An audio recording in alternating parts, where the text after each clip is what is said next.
அரங்கத்தில் இருக்கும் அனைவருக்கும் இறைவன் புறத்திலிருந்து சாந்தியும் சமாதானம் உண்டாகட்டும். நந்தா பெரியசாமி அவரை இயக்குனராக எனக்கு தெரியறதுக்கு முன்னாடி அவங்க அண்ணன் எனக்கு பழக்கம் மதுரையில். அவருடைய தம்பி தான் நந்தா பெரியசாமின்னு எனக்கு தெரியாது. ஸோ நந்தா பெரியசாமியை முதல்ல சந்தித்தது வந்து இந்த கலசா டப்பிங் தியேட்டரில் நான் ஒரு படம் ஒர்க் பண்ணிகிட்டு இருந்தேன் கீழே யுவன் சங்கர் ராஜா கூட. நந்தா பெரியசாமி மேலே கல்லூரியின் கதை மிக்சிங்கில் இருந்தார். மிக்சிங்கில் இருந்தவர் கீழே வந்து யுவன்கிட்ட பேசிட்டு போகும்போது, சார் நீங்கள் மேலே வந்து பாருங்கள் அப்படின்னாரு. மேலே போய் பார்த்தேன். அந்த இன்ட்ரோல் பிளாக் சீக்வன்ஸு காமிச்சார். அது ஒரு எஃபெக்ட் தான், ரொம்ப பிரமாதமாக இருந்துச்சு. எஃபெக்ட்ஸ்லாம் போட்டு நல்லா இருக்குது. ஷார்ட்ஸ் எல்லாம் ரொம்ப நல்லா இருந்தது. அந்த காலேஜு டவரு, அந்த டாப் ஆங்கிள், அதெல்லாம் ரொம்ப இன்ட்ரெஸ்டிங்காக இருந்தது. டேக்கிங்ஸே ரொம்ப இன்ட்ரெஸ்டாக இருந்துச்சு. அப்புறம் படம் முடியுமா, அந்த படம் ரிலீஸ்க்கு முன்னாலே வந்து அந்த படத்தை பற்றின டாக் கொஞ்சம் அதிகம் இருந்தது. ஒரு புது டைரக்டர் நல்லா வந்திருக்காரு, நல்ல படமாக இருக்குது அப்படின்னு சொல்லி. அப்போ நான் வந்து நந்தாவை கூப்பிட்டு என்னுடைய கம்பெனிக்கு ஒரு படம் பண்ணி கொடுங்கன்னு ஒரு 1 லட்ச ரூபா அட்வான்ஸ் கொடுத்தேன். அந்த கதையை பின்னாடி சொல்கிறேன். 2 லட்சமா ஞாபகம் இல்லை, நேர்மையாக சொல்கிறாரு. ஆனால் படம் தான் பண்ணி கொடுக்கல. 2 லட்ச ரூபா அட்வான்ஸ் கொடுத்தேன். இப்போ படம் ரிலீஸ் டைமில் இதே லேபு தான், பிரசாத் லேபு தான். தெலுங்கு நல்லா இருக்குது, கொஞ்சம் அவங்களுக்கு பணம் ஷார்ட்டேஜ் தேவைப்படுது. பணம் ஷார்ட்டேஜ் இருந்தது. சௌத்ரி சார் அப்போ என்னோட ரொம்ப நெருக்கமாக இருந்த நேரம். அப்போ அவர் என்கிட்ட சொல்கிறாரு, என்னப்பா இந்த படம் ஏதோ நல்லா இருக்குன்னு சொல்கிறாங்க. என்னப்போ நான் கூட மிக்சிங்கில் கொஞ்சம் பார்த்தேன் சார், நல்லா இருந்துச்சுன்னு. சரி அப்போ நீ போய் தெலுங்கு வாங்கிறியா, அவர் என்ன வேலை சொல்கிறாங்களோ சொல்லிவிட்டு வாங்கிருங்கன்னு. இப்போ நான் வந்து இங்கே நின்றுட்டுருக்கேன் அவருக்காக. வந்து நின்று என்ன நந்தா இருக்கார், ஆர்யா இருக்கார், இங்கே அவரும் நின்றுட்டுருக்காரு ரிலீஸுக்கு. எல்லாருமே நிற்கிறாங்க. அப்போ நான் கேட்குறேன் நந்தாவை கூப்பிட்டு, பணம் ஏதாவது ஷார்ட்டேஜ்னா, சௌத்ரி சார் பணம் கொடுத்துருக்காரு, அது செக்கு கொடுத்துருக்காரு, ஐயா போய் வர சொல்லியிருக்காரு, எதுனாலும் கொடுத்துக்கலாம் அப்படின்னு, நீங்கள் யோசிக்காதீங்க கொடுத்துருங்க அப்படின்னு. அவர் தம்பிராமையா அண்ணன் சொன்னது மாதிரி அவர் அப்படி தான் பேசுவார்.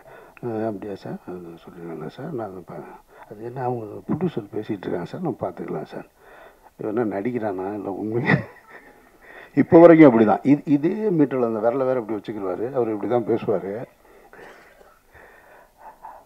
அப்போ எனக்கு என்னென்னா, ஒரு பெரிய ப்ரொடியூசரு தெலுங்கில், அப்போ ஒரு சௌத்ரி சார் சூப்பர் குட்டில் தெலுங்கில் ரீமேக் பண்ணிக்கிட்டு இருந்த டைம் நிறைய படங்கள் பண்ணிகிட்டு இருந்தாங்க. கொடுக்க வேண்டிய நந்தான்னு. அப்புறம் அவர் தெரில. அப்புறம் நான் கொஞ்ச நேரம் நின்று பார்த்துட்டு, நமக்கு ரொம்ப நேரம் நிற்கிறதுக்கு வேலைக்கு ஆகாது, நான் கிளம்பிட்டேன். அப்புறம் படம் ரிலீஸ் ஆயிடுச்சு. வழக்கம் போல் தான் நம்ம ஒரு பெரிய எதிர்பார்ப்போடு இருக்கும் பொழுது அந்த எதிர்பார்ப்பு கம்மியாகும் பொழுது அங்கேருந்து இதுக்கு இடையில் ஒரு சத்தியம் தேட்டரில் ஒரு படம் பார்க்க போயிருக்கேன். அப்போ அங்கே பார்த்து என்னை இன்ட்ரோவில் பார்த்துருக்காரு நந்தா. பார்க்குறாரு. பார்த்துட்டு, சார் ரிலீஸ் ஆகலை இன்னும் சார், நான் உங்களை விசாரித்தேன் வெளியில், எல்லோரும் நல்ல விதமாக தான் சார் சொல்கிறாங்க அப்படின்னாரு. என்ன கை நீட்டி அட்வான்ஸ் வாங்கிட்டு நல்ல விதமாக தான் சொல்கிறாங்கன்னா, இப்போ என்ன நினச்சி வாங்கினேன் நீ வாங்கும்போது? சரி நான் நினச்சி சிரிச்சுக்கிட்டேன், சரி மதுரைக்காரங்க அப்படி தானே இருப்பாங்க அப்படின்ட்டு. அப்புறம் அதுக்கப்புறமா வந்து அந்த படம் எதிர்பார்த்த ஒரு வெற்றியை பெறலை. ஆனால் ஒரு அடையாள படமாக இருந்துச்சு. பாட்டு நல்லா இருந்தது, ஆர்யா நல்லா இருந்தார், டேக்கிங்ஸ் நல்லா இருந்தது. அப்புறம் நான் வந்து இந்த யோகியை தொடங்கும்போது, சுப்பிரமணிய சிவா என் கூட சேர்ந்து யோகியை தொடங்கும்போது நந்தா தான் என் கூட வந்து இருந்து அந்த படத்துக்கு முழுக்க கோ டைரக்டராக ஒர்க் பண்ணார் யோகியில். ஆனால் அப்போ சொன்னார், சார் இந்த படம் வேணாம் சார் உங்களுக்கு அப்படின்னாரு. நான் சொன்னேன் இல்லைன்னு. 2 பேர் தான் எனக்கு அந்த படம் வேணான்னு சொன்னது. ஒன்று பொன்வண்ணன் சார் சொன்னார், இன்னொன்று நந்தா சொன்னாங்க. நான் சரி இல்லை கமிட் பண்ணிட்டேன் நான் சுப்பிரமணிய சிவாவுக்கு. பிக் பின்னு ஒரு மலையாள படத்தை ரீமேக் ரைட்ஸ் வாங்கி பண்ணுறதா இருந்தோம். அதை எடுக்கலான்னு சொல்லி எடுக்கும்போது இல்லை வேணாம் இன்னொரு கதை பண்ணலான்னு சொல்லிட்டு நான் கனி எல்லாம் போய் உட்காந்து மதுரையில் பாண்டியன் ஹோட்டலில் உட்காந்து ஒரு அருமையான ஒரு ஸ்கிரிப்ட் கனி அடிக்கடி சொல்லுவான், அந்த படத்தை எடுக்காமல் விட்டீங்களேண்ணே நீங்கன்னு. ஒரு நல்ல கதையை எல்லாம் எடுத்து முடிச்சுட்டு எழுதி முடிச்சுட்டு சாங்லாம் கம்போஸ் பண்ணியாச்சு. முடிச்சுட்டு வரும்போது சுப்பிரமணிய சிவா திருப்பி வந்து அண்ணே இந்த வேற ஒரு படம் பண்ணுவோம்னு ஆரம்பிச்சார். சாங்கெல்லாம் கம்போஸ் பண்ணியாச்சு, இப்போ வந்து இதுன்னு அப்படி மாறினது தான் அந்த யோகி. அப்போ சொன்னார், பொன்வனன்னு சொன்னார், வேணான்னாரு, நந்தாவும் வேணான்னாரு. ஆரம்பிச்சிட்டோம், சரி ஒரு டைரக்டரை கமிட் பண்ணிட்டோம், அனௌன்ஸ் பண்ணியாச்சு, நிறுத்த வேணான்னு அப்படி எடுத்தோம். அதில் நடிச்சிருப்பார் நந்தாவில், இது யோகியில் நந்தா நடிச்சிருப்பார். இப்படி தான் நந்தாவுடைய எனக்கு ஒவ்வொரு படம் பண்ணும்போதும் ஆனால் அவர் முயற்சியிலே இருப்பார், எதையாவது புதுசாக பண்ணணும்னா அப்புறம் சார் இந்த இடம் விட மாட்டேன் சார், இந்த இடம் பாருங்கள் வேறு படம் பண்ணுறேன் பாரு அப்படின்னு மாற்றி யோசின்னு ஒரு படம். அப்புறம் மாற்றி யோசின்னு படம் பண்ணார் பயங்கரமாக, ரொம்ப ஆனால் நம்பிக்கையோடு தான் பேசுவார் ஒவ்வொரு படத்தையும். அப்புறம் நான் படம் பார்த்துட்டு ஐயா டைட்டிலை மட்டும் மாற்றி யோசிச்சிருக்க, படம் கொஞ்சமாவது மாற்றி யோசிக்க மாட்டியாங்க, நீ என்ன நீ இப்படி பண்ணுற.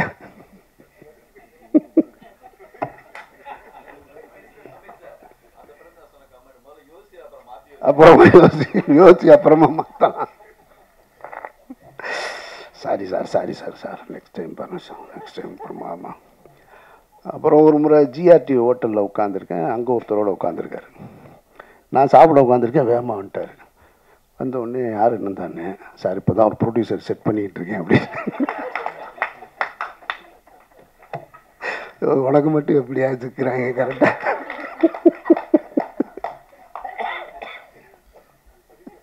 அவர்கிட்ட என்ன சொல்லிட்டு வந்தாருன்னு தெரியாது, என்னைய பார்க்க. அவர்கிட்ட போய் உட்காந்து அவர் ஒன்றே என்கிட்ட கேட்டார். அவர் ஒன்று என்னை பார்த்த உடனே, சார் அமீர் சார்னா, சார் வணக்கம் சார், பேசிகிட்டு இருக்கேன் சார், நாங்கள் எப்படியும் பண்ணிடுவோம் சார்னாரு. சரி ரைட்டு. இப்படி ஒவ்வொரு படம் பண்ணும்போது அப்போ நான் சொல்லுவேன், படம் முடிஞ்சதுக்கப்புறம் சார் பார்த்தீங்களா சார் படம்னார். பையா ஏதாவது சும்மா அப்படி பண்ணிட்டு. எனக்கு என்னென்னா சினிமாவில் வாய்ப்புகள் வந்து எப்போவாது, இதே கோடம்பாக்கத்தில் லட்சம் பேர் தெரியுறான் வாய்ப்பு கிடைக்காம. இப்போ வாய்ப்பை சரியாக பயன்படுத்த வேண்டிய பொறுப்பு இயக்குனருக்கு இருக்குது. ஒரு முதலாளி பணத்தை எங்கேருந்து வேணாலும் எடுத்துகிட்டு வந்துடுறாரு. ஒரு தடவை மிஸ் ஆகலாம், 2 தடவை மிஸ் ஆகும், ஒவ்வொரு தடவைமா உனக்கு மிஸ் ஆகும் அப்படின்னா, இல்லை சார் எங்கேயோ ஒரு ராங் கால்குலேஷன், அது இந்த தடவை சரியாக வரும் இந்த இடம். அப்புறம் இப்போ இந்த ஹிந்திக்கு ஸ்கிரிப்ட் எழுதினார், அடுத்த கட்டத்துக்கு போயிட்டார். ஆனால் என்னென்னா நந்தா கிட்ட அந்த உழைப்பு, அந்த முயற்சி, அந்த தேடுதல் இருந்துக்கிட்டே இருந்தது. அது நான் கனிக்கிட்ட பார்த்துருக்கேன். கனிய தொடக்கத்துலேருந்து எனக்கு தெரியும். அவனுடைய தேடுதல், அவனுடைய பர்த்திவீரன் ஷூட்டிங்லாம் திட்டு வாங்கிட்டு கோச்சிட்டு வந்துட்டான், காய்ச்சல் வந்துருச்சு அவனுக்கு. அப்புறமா திரும்ப வந்து அந்த அந்த ஈகோலாம் பார்க்காம திரும்ப தேடிக்கிட்டே இருப்போம், ஏதாவது ஒரு வேலை செஞ்சுக்கிட்டே இருப்போம். அது நந்தாக்கிட்ட இருந்தது. அப்புறம் இப்போ இந்த படம் இப்போ சொன்னார், சார் இந்த மாதிரி இப்போது சார் நீங்கள் விரும்புகிற மாதிரி ஒரு படம் எடுத்திருக்கேன் சார், நீங்கள் கண்டிப்பாக இந்த தடவை உங்களுக்கு பிடிக்கும், நான் உங்களுக்கு காட்டுறேன் சார். எத்தனை தடவை தான் என்னை ஏமாற்றுவேன்னு தெரில அப்படின்னு நினச்சி தான் அந்த படம் போய் பார்த்தேன். படம் உண்மையிலே படம் எனக்கு ரொம்ப நெருக்கமாக இருந்தது, பிடிச்சிருந்தது.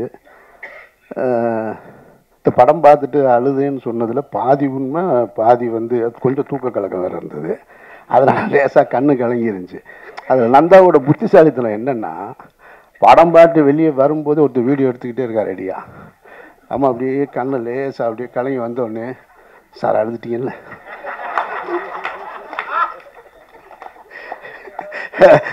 இப்போ அந்த வீடியோ வேறு எடுத்துக்கிட்டு இருக்கான், இல்லைன்னு சொன்னால் என்ன ஆகுது, சார் அழுதுட்டீங்கல்ல, சார் அழுதுருக்கீங்க சார், இல்லை நந்தா சார் தெரியுது சார் அழுதுறீங்க, என்னையா வலுக்கட்டாங்க அழுகு விட்டுருவோம் போல. ஆனால் படத்தில் ஒரு காட்சியில் நான் கண் கலங்கிட்டேன். அது இந்த குழந்தை, 2வது குழந்தை ஒரு கட்டத்தில் பேசும், அந்த இடத்துல கண் கலங்கிட்டேன். படமும் இறுதி அந்த இதுவும் வந்து எனக்கு ரொம்ப, மொத்தத்தில் படம் வந்து எனக்கு ரொம்ப நெருக்கமான பிடிச்ச படமாக, இப்படி ஒரு படத்தை எடுக்கணும்னு நான் ஆசைப்பட்டுக்கிட்டு இருந்தேன். நந்தா கரெக்டாக அந்த படத்தை செஞ்சுருக்காரு. அது அவங்க குடும்பத்தாருக்கு நான் சொல்லுவேன், அந்த இடத்த ரீச் பண்ணிட்டு. இப்போ இந்த படம் எவ்வளோ பெரிய வெற்றி அடையும், எவ்வளோ வசூல் கொடுக்கும், அதெல்லாம் நம்ம கையில் இல்லவே இல்லை. அதெல்லாம் நம்ம பார்க்க வேண்டியதே இல்லை. வெற்றி அடையுது, அதுவும் தேவையில்லை. நாம் நினச்ச ஒரு இடத்த அடையிறோமா, நான் நினச்ச வேலையை செய்கிறோமா, அந்த பொருள் மற்றவங்களுக்கு திருப்தியாக இருக்கா, அப்படித்தான் நான் பார்ப்பேன் படத்தை.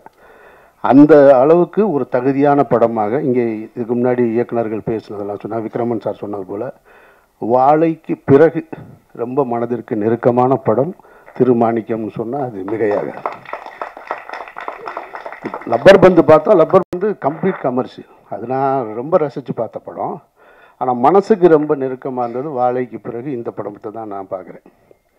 படத்தில் இருக்கிற கதை அந்த வடிவுகரசி அம்மா இந்த மொத்த கதையும் சொல்லிட்டாங்க. படம் பார்த்த எங்களுக்கு தான் தெரியும் அது. இதில் என்னென்னா, ப்ரொடியூசருக்கு 1 மணி நேரம் தான் கதை சொன்னாராம், வடிவுகரசி அம்மாவுக்கு 2.5 மணி நேரம் சொல்லியிருக்காங்க.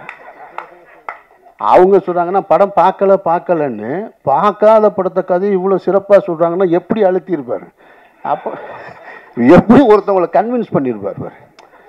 அப்போ நான் சொன்னேன், நான் கண்ணிட்ட பக்கத்தில் கூட சொன்னேன், 2.5 மணி நேரம் சொல்லியிருக்காங்கன்னா சம்பளத்தை எப்படியாவது குறைக்கிறதுக்கு முயற்சி செஞ்சுருப்பாப்புல நினைக்கிறேன். பெரிய போராட்டமாக தான் இருந்திருக்கும் போல இருக்குது. பயங்கரமான ஆள். அப்படி பேசுகிறதுல வந்து அந்த உண்மையிலே கண்டுபிடிக்க முடியாது. இப்போ வரைக்கும் தம்பிராமையா சொன்னதில் ஒரு உண்மையிலே நடிக்கிறாரா, உண்மையாக இருக்காரா, இப்போ வரைக்கும் கண்டுபிடிக்க முடியல. நான்லாம் ஒரு ஆள்கிட்ட கொஞ்ச நாள் பழகினா தெரிஞ்சிடும். கண்டுபிடிக்க முடியாத ஒரு ஆளாக ஒரு மிஸ்ட்ரியிலே இருக்கிறது நந்தா பெரியசாமி.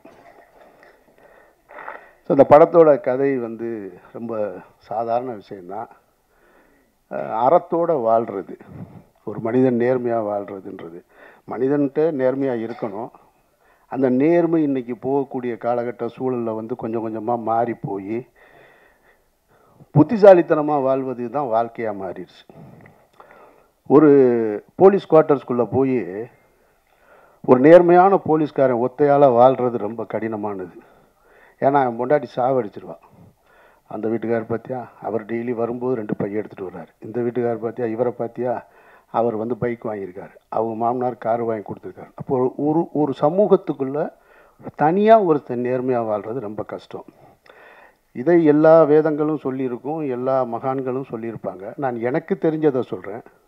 முகமது நபி ஒரு இடத்துல சொல்கிறாங்க, ஒரு காலம் வரும், அந்த காலத்தில் சத்தியமும் உண்மையும் நேர்மையுமாய் ஒருத்தன் வாழ்கிறதுன்றது இருக்கு இல்லையா, அது உள்ளங்கையில் நெருப்பு துண்டை வைத்து கொண்டிருப்பதற்கு சமம் அப்படின்னு சொல்கிறாங்க. வாழவே முடியாது. இங்கே உண்மையும் பொய்யும் கலந்துருக்கும். உங்களுடைய வருமானம் சரியானதா சரி இல்லாததான்னு உங்களால் கண்டுபிடிக்கவே முடியாது. எது தடுக்கப்பட்டது எது சேர்ந்ததுன்னு உங்களால் கண்டுபிடிக்க முடியாது அப்படின்னு சொல்லிடுவோம். அது போன்ற ஒரு சூழலை நம்ம வாழ்ந்துக்கிட்டு இருக்கோம். அந்த மாதிரியான ஒரு சூழல் தான் இந்த படத்தோட கதை. அதில் கனி என்னவா வாழ்ந்துருக்கான், அந்த கதாபாத்திரம் மாணிக்கம்ன்ற கதாபாத்திரம் என்னவா வாழ்ந்துருக்கு. இந்த படத்தை பார்க்கும்போது 2 விஷயம் எனக்கு பழைய விஷயங்கள் நினைவுக்கு வந்ததில், நம்ம தவறு செஞ்சுருப்போம், சின்ன வயசில் நிறைய தவறு செஞ்சுருப்போம். வீட்டில் கூட திருடி இருப்போம்னு வச்சுக்கோங்களேன். வீட்டில் திருடுறதெல்லாம் கணக்கில் வைக்க முடியாது, அது நம்ம வீடு. எனக்கு ரொம்ப காலமாக மைண்டுக்குள்ளே ஓடிக்கிட்டே இருந்தது. நான் சேது படத்தில் வந்து உதவி இயக்குனராக இருக்கும் பொழுது கந்தசாமி தான் தயாரிப்பாளர். இந்த காஸ்டியூம் பர்ச்சேஸுக்கெலாம் நான் போவேன். நான் அவர் வந்து கொஞ்சம் காசு கம்மியாக தான் கொடுப்பாரு. ரொம்ப நிறையா செலவு பண்ணுற தயாரிப்பாளர் கிடையாது. அப்போ காஸ்டியூம் பர்ச்சேஸ் போகும்போது நம்ம கூட இருக்கவங்க இருப்பாங்கள்ல, நம்ம சும்மா இருந்தால் கூட இருப்பாங்கள்ல அப்படின்னு ஒரு சட்டையை பார்த்தோம்னா, சார் எடுத்துக்கங்க சார், இப்போ என்ன சார் அப்படியே கம்பெனி கணக்கில் போயிடும், யார் சார் பார்க்க போகிறோம் அப்படின்னு சொல்லி இந்த மாதிரி ஒரு 2 சட்டையை எடுத்துட்டேன் நான். இப்போ இந்த படம் பார்த்தோடனே கந்தசாமி அவனை பார்த்து அந்த சட்டைக்கான காசை கொடுக்கணும்னு தோணிடுச்சு.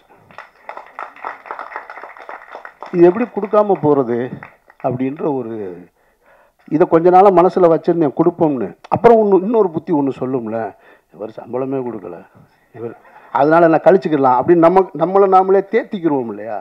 அதுதான் அனன்யா கதாபாத்திரமாக இருக்குது. அதாவது 2மா இருந்து கத்தி மேலே நடக்கிற மாதிரி.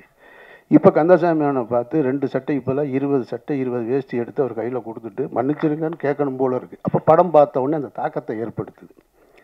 அதே போல் என்னுடைய கல்லூரி காலம் முடிஞ்ச உடனே என்னுடைய நண்பர் ஒருத்தருடைய கடையில் எனக்கு வேலை கொடுத்தார். ரொம்ப நெருங்கின நண்பர். அவர் பேர் வந்து தாளமுத்து. அப்போது சிகரெட்டுக்கு காசு வேணும் இல்லையா, சிகரெட்டுக்கு காசு இல்லாமல் அப்போ மதுரையில் அந்த கீழமாசீதி பஜார் இருக்கும். அந்த பஜாரில் பார்த்தீங்கன்னாக்க சில்லறைன்னு தனியாக கொண்டு வந்து கொடுப்பாங்க. சில்லறை கிடைக்காது. இந்த 4 8 எல்லாம் சேர்த்து வச்சு ஒரு பொட்டமாக கட்டி கொடுப்பாங்க. அது லிங்கசாமிக்கு தெரியும்னு நினைக்கிறேன். இந்த மாதிரி சில்லறை கொண்டு வந்து கொடுத்தா அதுக்கு ஒரு கமிஷன் கொடுக்குறது. அந்த மாதிரி வாங்கி சில்லறை வாங்கி வைப்பாங்க. அப்போ சிகரெட்டுக்கு காசு இல்லைன்னா என்ன செய்வேன்னா, அப்படி பீரோவில் சில்லறை போட்டுன்னு இருக்கும் அப்படின்னு ஒன்று எடுத்துகிட்டு கிளம்பிடுவேன் நான். அது ஒரு 25 ரூபா 4 நாவாக இருக்கும். கொண்டு போய் 4 நாவாக கொடுத்து கிங் சைஸ் தான் வாங்கி குடிக்கிறது. திருண்ண காசுலேயே கிங் சைஸு. இப்போ அது யோசிக்கிறேன் நான். இப்போ அந்த நண்பர்கிட்ட போய் சொல்லணும், அப்போ அவங்க கடையில் நான் சில்லறை காசு திருடி இருக்கேன், சத்தியமாக அவங்ககிட்ட நான் திருப்பி கொடுத்துட்டு இல்லைன்னா மன்னிக்கவாது செய், ரெண்டில் ஏதாவது ஒன்று அப்படின்னு. இப்போ நான் இதை ஏன் பொது இடத்துல சொல்கிறேன்னா, இது ரெண்டையுமே அவங்க பார்க்கணும். அதனால தான் இந்த படத்தை பார்த்துட்டு நான் தனியாக அவங்கக்கிட்ட போய் சொல்லியிருக்கேன். எனக்கு இந்த இடத்துல சொல்கிறது சரின்னு தோணுது எனக்கு, அதனால தான் நான் இந்த இடத்துல சொல்கிறேன். அப்போது ஒரு மனிதன் தன்னை உணரணும், என்னவா வாழணும். வறுமையில் நேர்மையாக வாழ்கிறது இருக்குல்ல, அதுதான் இருக்கிறதுலே கஷ்டம். அப்படி வாழ சொல்லி கொடுக்குற படம் தான் இந்த படம். அது அப்புறம் வடிவுக்கரசி அம்மா அவங்கள நான் வந்து ஒரு 82, 83 காலகட்டத்தில் சிகப்பு ரோஜாக்கள் பார்த்தேன், மதுரை சக்தி தேட்டரில். கமலஹாசன் ரசிகர், அதனால் நாங்கள் போய் உட்காந்துருவோம். நமக்கு என்னென்னா, இப்போ சின்ன வயசுலேருந்து கமலஹாசனை ரசிப்போம், ஆப்போசிட்டில் இருக்க ஹீரோயினை பிடிக்காது, கமலஹாசனை மட்டும்தான் அவன் ரசிக்கணும். அதில் உங்களுக்கு தெரியும் ரசிகர்கள்லாம் படத்தில் திரைப்படங்களில் வில்ல வந்து ஹீரோ ரஜினி சாரையோ கமலஹாசனையோ திட்டினா இங்கே கீழேருந்து ஆடியன்ஸ் பூரா திட்டுவோம் நாங்கள் அந்த சின்ன வயசில். அது மாதிரி அவங்களுக்கு அதான் முதல் படம்னு நினைக்கிறேன் நான். ஒரு ரோஸ் கலரு ஒரு சில்க் ட்ரெஸ் மாதிரி போட்டிருப்பாங்க, ஃபஸ்ட்டு இன்ட்ரோடக்ஷன் ஷாட்டு, இன்டர்வியூக்கு வந்திருப்பாங்க. கமலஹாசன் சாரை ஒரு பொருட்டாகவே மதிக்காமல் அப்படி உட்காந்துருக்கு ஒரு கேரக்டர்.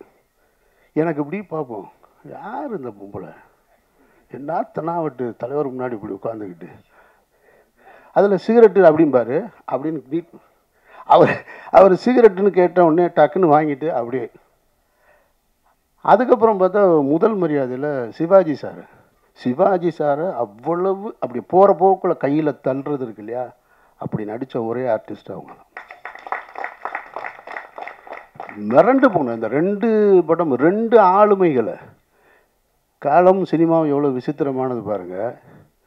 அந்த படத்தை எடுத்த 2 படத்தையும் எடுத்த பாரதி ராஜா சார் இந்த படத்தில் அவங்களுக்கு ஜோடி அவங்க நடிச்சிருக்காங்க. நான் அப்படியே இதை பார்க்கும்போது எனக்கு அதெல்லாம் ஞாபகம் வந்துச்சு. சார் சினிமா எவ்வளோ, இந்த ஆர்ட் எவ்வளவு நம்மளை கொண்டு வந்து எப்படிலாம் கொண்டு வந்து மாற்றி கொண்டு வந்து நிறுத்துதுன்னு. ஸோ அதனால் அவங்க சொன்ன மாதிரி ரவிமரியா சொன்ன வார்த்தை ரொம்ப உண்மை. நாசர் சாரும் பாரதி ராஜா சாரும் வந்து குறைவாக நடிச்சிருக்காங்க, ஆனால் மனசில் நின்றுட்டே இருக்காங்க 2 கேரக்டருமே. Bharathi Raja sir ultimate, பிரமாதப்படுத்திட்டார். அவருடைய தவிப்பு, உண்மையை சொல்லணும்னா அவர் இயல்பாக மேக்கப் இல்லாமல் இருக்கார், இல்லைன்னா ஒரு ஜீன்ஸ் பேண்ட்டு போட்டு ஒரு ஜர்க்கினை போட்டு ஒரு டிஷர்ட்டை போட்டு இருப்பார் இல்லையா. இதுதான் பாரதி ராஜா சார், அவ்வளவு இயல்பாக. பாரதி ராஜா சார் நல்லா நடிப்பார்னு எனக்கு தெரியும். அவருடைய குற்றப்பரம்பரை கதையை வந்து எடுக்கிறதுக்காக என்கிட்ட அவர் வந்து தாத்தா நான் பேரன் இதை நடிக்கிறதுக்காக என்கிட்ட நடிச்சு காமிச்சார் ஆஃபீஸில் உட்காந்து. மறண்டு போயிட்டேன் நான் அவர் நடிச்சு காமிச்சதை பார்த்து. பிரமாதமாக நடித்தார். அந்த பேக்காமன்னு ஒரு கேரக்டர் இதில் வந்து வாழ்ந்துட்டார். ரொம்ப சின்ன கதாபாத்திரம், அந்த தவிப்பு அந்த ஏக்கம் அதெல்லாம் பிரமாதப்படுத்திட்டாங்க.